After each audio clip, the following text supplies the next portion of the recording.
오늘 이 성탄절 성탄주일 함께 보실 말씀은 갈라디아 4장 4절에서 5절 말씀입니다.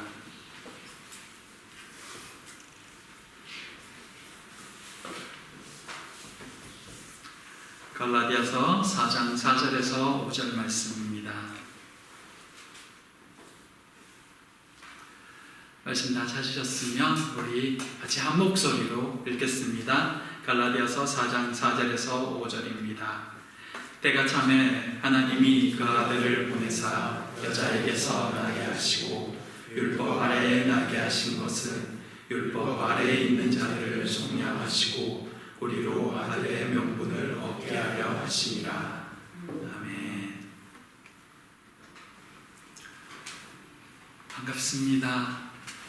오늘은 주님의 오심을 기념하며 또 오실 주님을 기다리는 성탄주일입니다. 오랜만에 보는 반가운 얼굴도 있어서 더 반갑고 좋습니다.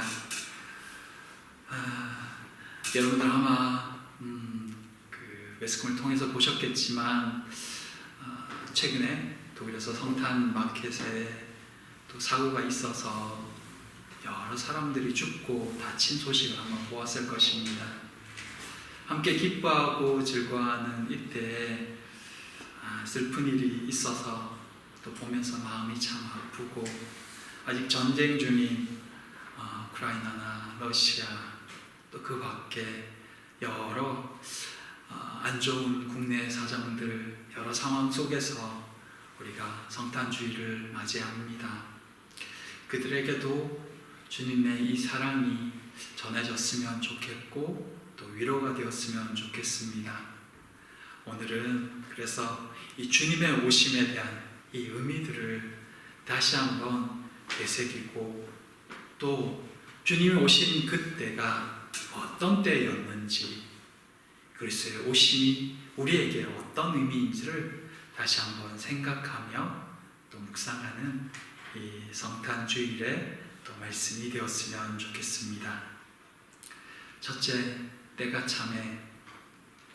오늘 본문은 예수 그리스도께서 세상에 오시는 사건이 갑자기 일어난 일이 아니라고 이야기를 합니다. 때가 찼다라는 이 표현은 예수님께서 세상에 오실 때가 이미 오래전부터 작정되어져 있었고, 그 때가 꽉 차서야 예수님께서 오셨다라는 이야기를 하고 있는 것입니다. 갈릴리 나사렛 동네는 저 윗지방에 있어요. 근데 거기에 살던 마리아와 요셉이 어느 날 갑자기 살던 곳을 떠나서 유대 땅, 저 밑에 있는 유대 땅 베들레헴, 그것도 헛간에서 아기를 낳게 된 것은 하나님의 계획하심이 있었기 때문이었습니다. 예수께서 이 땅에 소외된 자, 가난한 자들, 외면받는 자들과 함께 하시며 그들을 위해 오셨다는 것을 보여주시기 위함도 계셨던 것입니다. 하나님의 작정 속에서 예수님이 오셨는데, 단지 예수님께서 헛간에서 태어나는 이 사건만 하나님의 작정하심이 아니었습니다. 예수님께서 이 땅에 오신 그때 이스라엘은 이미 아수르, 바벨론, 또 바사제국, 그리고 이어서 여러분 잘 아는 알렉산드의 헬라 제국, 그리고 로마에 이르기까지 강대국들은 시대를 따라 바뀌었지만 그들의 삶은 여전히 지배받는 포로의 삶이었습니다. 수백 년, 아니 그보다 더 긴 시간을 계속해서 주인이 바뀌는 종의 삶으로 살아왔던 것입니다. 그들은 각 나라에 흩어져 살며 회당을 중심으로 그곳에서 유일신 여호와의 신앙을 지켜왔고, 언제쯤이나 자신들을 구원해 줄 메시아가 오실까 하루하루 간절히 메시아를 소망하며 그날들을 살고 있었습니다. 예수님 오시는 그 당시에 그들을 지배하던 나라는 로마였습니다. 로마의 두드러진 특징은 도로입니다. 모든 길은 로마로라는 말이 있죠. 그만큼 로마는 도로를 정비하는 곳에 열심히 있었습니다. 물론 그것은 지배력을 더 확장하기 위한 목적이었죠. 근데 그 길이, 로마가 닦아놓은 그 길이 훗날 예수 그리스도의 복음이 열방으로 퍼져나갈 때 아주 유용하게 사용되어집니다. 이 로마 제국 앞서 세계를 정복한 나라는 알렉산더의 헬라 제국이었습니다. 그들이 세계에 끼친 가장 큰 영향력은 언어였습니다. 그리스어 헬라어 들어보셨죠? 헬라 제국은 그 당시 다스리던 전 세계를 헬라어를 공통으로 쓰게 만들었습니다. 그리고 히브리어로만 된 구약 성경을 헬라어로 번역시켰습니다. 그게 70인경입니다. 그 또한 헬라 제국이 각 포로인들을 다스리기 위한 하나의 정책이었습니다. 근데 그로 통해서 이스라엘만 읽을 수 있었던, 그것도 그 서기관들, 제사장만 읽을 수 있던 그 구약 성경을 세상 모든 사람들이 읽을 수 있게 되었습니다. 로마는 헬라 제국을 정복했지만 언어는 여전히 헬라어를 공용으로 쓰게 했습니다. 예수께서 이 땅에 오시는 그때는 단순히 예수님이 이스라엘을 구원하시기 위해 그냥 작은 베들레헴 그곳에 태어나신 것이 전부가 아니라 로마가 패권을 잡고 사방에 길을 내어서 교통을 원활하게 하던 그때, 헬라 문명이 온 제국의 언어를 헬라어로 공용어로 제공하던 그때, 유대인들이 주중에 곳곳에 흩어져서 유일신 사상으로 회당을 중심으로 메시아를 대망하며 기다리고 있던 그때 예수께서 오셨다는 것입니다. 때라는 이야기를 하죠. 네, 주님의 오심은 하나님의 완벽한 계획 아래 종교적, 문화적, 그리고 정치적인 조건까지 완벽하게 무르익었을 때, 바로 그때 주님이 오신 것입니다. 인간을 구원하시기 위해 만반의 준비가 끝난 그때에 하나님께서 그 아들 예수 그리스도를 동정녀 마리아의 몸에서 탄생하게 하심으로 세상이 예수를 만날 수 있게 되었다는 것입니다. 우리는 성탄절에 예수 그리스도의 오심을 기뻐하고 또 그 베들레헴 땅의 목자들을 부러워하고 또 시간은 좀 더 지났지만 동방박사를 기억하지만 실제로 하나님의 계획은 그 유대 땅을 넘고 동방박사를 넘고 전 세계를 넘어 우리를 구원하기 위해 오셨다는 것이 이 역사적인 여러 상황들을 통해, 정황들을 통해 우리에게 보여주고 있는 것입니다. 그만큼 하나님의 계획하심은 놀랍고 크다는 것을 이 때가 찼다는 이 단어를 통해서 우리는 확인해 볼 수 있는 것입니다. 성경은 곳곳에서 하나님이 어떤 일을 행하심에 있어 뚜렷한 때를 정하시고 그 때에 맞추어 일을 이루신다고 증언하고 있습니다. 그리스도의 성육신은 말할 것도 없고 크고 작은 모든 일에 정한 때가 있고 기한과 시기가 있음을 강조합니다. 주님이 오셔야 할 바로 정확한 그때에 예수 그리스도를 이 땅에 보내신 하나님, 그 하나님께서 오늘도 때를 따라 우리를 돕고 계심을 이 성탄의 절기를 통해 다시 한번 기억하게 된다는 것입니다. 예수께서 오심은 하나님의 계획이시며 그 큰 구원의 역사를 이루심이지만 그 때를 따라 일하시는 그 하나님이 우리의 때도 알고 계신다는 것을 이 성탄절에도 다시 한번 기억하게 되는 것입니다. 사랑하는 성도 여러분, 예수님이 이 땅에 오심이 그러하셨듯 우리 인생 가운데도 가장 선한 때 일하시는 그 하나님을 더욱 신뢰할 수 있는 우리가 되었으면 좋겠습니다. 주님의 오심이 그때 이루어졌다면 우리를 향한 그 사랑도 그때 이루어질 것입니다. 그 하나님을 바라보며 기뻐하며 우리의 삶도 다시 주님 앞에 세워가는 그런 우리 모든 성도님들 되셨으면 좋겠습니다. 그 주님을 기뻐하며 이 성탄의 절기에 다시 오실 그날까지 우리도 주님을 바라보며 우리의 믿음을 지키기를 다시 한번 결단하는 이 한날이 되기를 축복합니다. 둘째, 나를 위해 하신 일이었습니다. 그렇다면 이 주님의 오심은 우리에게 어떤 의미일까요? 때가 찼을 때 하나님께서는 마리아라는 한 여인에게서 예수님이 나게 하셨습니다. 마리아여, 무서워하지 말라. 네가 하나님께 은혜를 입었느니라. 보라, 네가 잉태하여 아들을 낳으리니 그 이름을 예수라 하라. 오늘 말씀은 이 예수님의 탄생을 율법 아래에서 나게 하신 것이라고 말씀합니다. 여인의 몸에서 나신 것과 율법 아래에서 났다는 말이 무슨 뜻일까요? 예수님은 하나님의 아들이면서 또 여인에게서 나셨기에 인간으로 오셨다는 말씀입니다.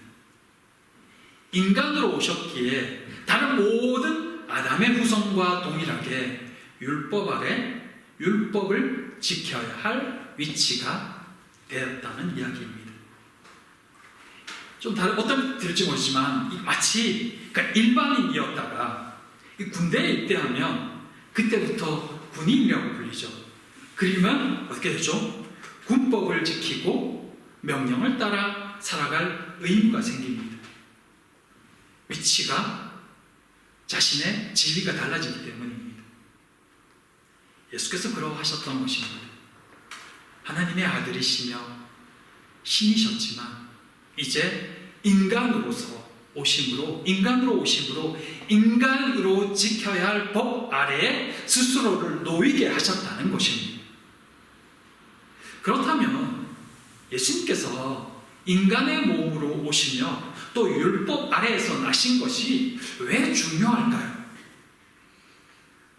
아담의 범죄로 인해 이 땅에 죄가 시작되었고 그 죄의 결국인 죽음도 함께 시작되었습니다. 그 끔찍한 형벌을 피할 수 있는 길이 무엇일까요? 하나님이 주신 법, 율법을 다 지켜 행하는 것입니다. 그러면 구원을 얻습니다. 하지만 누구도 죄를 짓지 않고 율법을 다 지켜서 구원을 얻을 인간은 없습니다. 그렇게 결국 모두는 죄로 인해 율법에 의해 심판을 받을 수밖에 없습니다. 그래서 예수님은 동일한 조건에 있고자, 동일한 조건 아래에 있고자 여자의 몸에서 나셨으며 율법 아래에 나신 것입니다. 그렇게 주님은 죄 없는 인간으로 율법의 모든 요구 조건을 충족하셨습니다. 그러기에 사실 말씀드렸지만 율법을 다 지킨 인간은 하나님께서 분명히 구약에 구원을 받는다고 말씀하셨습니다. 예수님은 율법을 다 지키셨고 죄가 없습니다. 그러니 예수님은 죽음의 심판을 받을 이유가 없습니다. 하지만 예수님은 죽음의 심판을 받습니다. 왜냐? 그것이 주님이 이 땅에 오신 가장 큰 목적이었기 때문입니다. 죄 없는 인간으로 죄 없이 인간의 죄를 대신하는 것. 주님은 율법 아래에 있는 죄인들을 위해서 완전한 속량의 제물이 되시기 위해 율법 아래 나셨으며 율법을 모두 지키심으로 죄인을 속량하기에 합당한 의인의 삶을 사셨다는 것입니다. 첫사람 아담으로 인해 세상에 죄와 죽음이 들어왔던 것처럼 예수님께서 죄 없는 인간으로 당신의 죽음으로 모든 인류의 죄값을 다 치르셨던 것입니다. 그것이 가능한 이유는 예수님께서 모든 율법의 요구를 다 이루셨기 때문입니다. 그래서 죄가 없기 때문입니다. 죄가 없는 자가 죄 있는 자의 죄를 대신 짊어지신 것입니다. 우리가 기억하듯이 성탄절은 바로 예수님께서 내 대신 죽으시기 위해 우리를 속량하시기 위해 이 땅에 오신 날인 것입니다. 그러기에 우리는 이 성탄을 기억할 때마다 예수님이 아기로 오셨다, 헛간에서 나셨다. 물론 그것도 중요하지만 주님이 나를 위해 정말 낮아지셨구나, 나를 위해 죽으러 오셨구나, 그것을 기억하며 그로 인해 우리가 하나님의 아들이라는 자리까지 얻을 수 있었구나, 그래서 우리가 하나님을 아바 아버지라 부를 수 있구나 라는 것을 기억하는 시간도 되었으면 합니다. 우리 유진이가 송재환 교회나 집사님 가정에서 태어남으로 이제 그 두 사람을 아버지, 어머니라고 부르고 또 두 사람은 부모로서 유진이를 사랑하는 아들로 평생 양육하게 되듯이 성탄절은 우리로 하나님의 자녀가 되게 하기 위해 주께서 이 땅에 오신 날이라는 것입니다. 그래서 우리가 하나님께 입양되어진 것입니다. 몇 주 전에 그 예수님의 계보를 함께 나눈 적이 있습니다. 예수님 계보 속에 나오는 그 한 사람 한 사람, 그 한 사람 한 사람은 어떤 사람은 유명한 사람도 있고 어떤 사람은 아무도 모르는 사람도 있습니다. 근데 한 세대에 잠시 있다 사라질 사람들이었지만 그 사람들이 주님의 족보 속에 그 이름을 올림으로 인해서 예수님께서 다시 오실 그날까지 영원토록 기억되는 이름이 되고 사람이 되었듯이 우리 역시도 그저 한 명의 죄인으로 이 땅에서 그냥 살다가 사라질 그저 불쌍한 영혼에 불과했지만 예수 그리스도로 인해서 우리도 하나님의 기억 속에 영원히 남을 인생이 되었다는 것입니다. 영원히 하나님의 사랑을 입는 은혜를 입은 존재가 되었다는 것입니다. 바로 이 성탄절 예수 그리스도를 통해서 말입니다. 사랑하는 성도 여러분, 성탄절은 우리가 얼마나 큰 사랑을 입었는지를 확인하는 날입니다.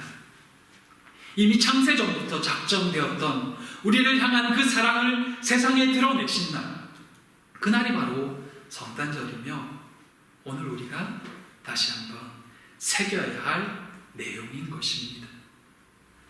하나님의 사랑을 입은 모든 사랑하는 성도님들 진심으로 축하하고 축복합니다. 기쁨으로 감사로 이 성탄의 절기를 보내는 우리 모두가 되기를 바랍니다.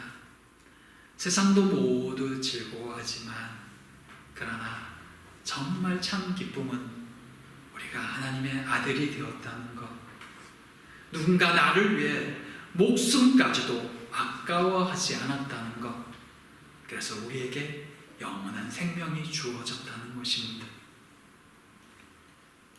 다만 믿는 자에게 하나님의 자녀가 되는 권세를 주셨다는 이 말씀을 기억하며 그 사랑을 입은 자답게 세상에도 이 사랑을 전할 수 있는 모두가 되었으면 좋겠습니다. 예수님은 우리를 위해, 세상을 위해 죽으셨는데 또 죽기 위해 오셨고, 그날을 기뻐하는 것이 성탄절이고 성탄의 절기인데, 세상은 그것을 알지 못한 채, 기억하지 못한 채 관심 없이 이 절기를 보내고 있음에, 가끔은 우리도 이 성탄의 절기에 아파할 수 있는 그런 마음도 조금은 있었으면 좋겠습니다. 그리고 이때 다시 한번 주님의 사랑을 우리의 이웃도 알 수 있도록 증거할 수 있기를, 전할 수 있기를 위해서 기도하는 우리 모두가 되기를 진심으로 부탁을 드립니다. 우리 잠깐 같이 기도하겠습니다. 사랑의 하나님, 당신의 사랑하는 아들을 우리 위해 이 땅에 보내주심에 감사를 드립니다. 그 사랑을 기억하며 자녀다운 삶을 살아가는 저희가 되겠습니다. 그 걸음을 붙들어 주시옵소서. 성탄의 기쁨이 널리 퍼져 잃어버린 영혼들이 다시 주께로 돌아오는 그날이 속히 있기를 소망하오며 예수님 이름으로 기도드립니다. 아멘. 이 시간 우리 찬송가 120장 함께 주님께 예물을 드리겠습니다.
사랑과 은혜의 하나님 감사합니다.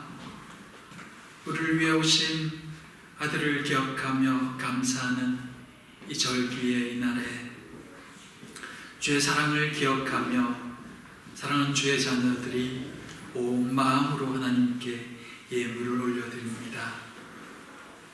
주를 향한 그 마음을 받으시고 주를 향한 그 사랑을 사용하여 주시옵소서. 이 땅에 여전히 주를 모르는 이들을 불쌍히 여겨 주시옵소서. 여전히 전쟁의 포화 속에 있는 불쌍한 영혼들을 긍휼히 여겨 주시사 이때만이라도 주님의 사랑을 기억하며 위로받는 은혜도 있게 하여 주시옵소서. 사랑하는 가정마다 주의 은혜가 복이 그 오신 기쁨의 사랑이 널리 퍼져나가는 이 시간 되기를 소망하오며 예수님 이름으로 기도드립니다. 아멘. 광고 말씀드리겠습니다. 오늘도 예배로 나오신 사랑하는 우리 모든 성도님들 주님의 이름으로 환영하고 축복합니다. 오늘은 특별히 주님의 오심을 기뻐하며 성탄 예배로 드립니다. 주의 사랑이 가정마다 널리 퍼져나가 주님의 기쁨이 늘 충만하기를 축복합니다. 또 우리 예배 후에는 우리 교회 학교 학생들이 그동안 준비한 예수님의 이 생일 축하하는 축하의 시간이 있습니다. 우리 함께 기뻐하면서 또 함께 감사하는 시간들 되기를 바랍니다. 오늘 오랜만에 오신 성도님들도 있고 또 우리 새로운 우리 청년도 있습니다. 제가 이름을 못 받았는데 우리 사랑하는 청년들도 예배 후에 또 유순수 후에 함께 식사하면서 교제 시간도 함께 가졌으면 좋겠습니다. 내년 1월 15일 저녁 7시에 독일과 또 튀르키예 한국교회 연합기도회가 있습니다. 시간이 되시는 분들은 오셔서 함께 또 기도의 시간을 함께 가졌으면 좋겠습니다. 이제 우리 다 함께 일어나셔서 마지막 송명하실 후에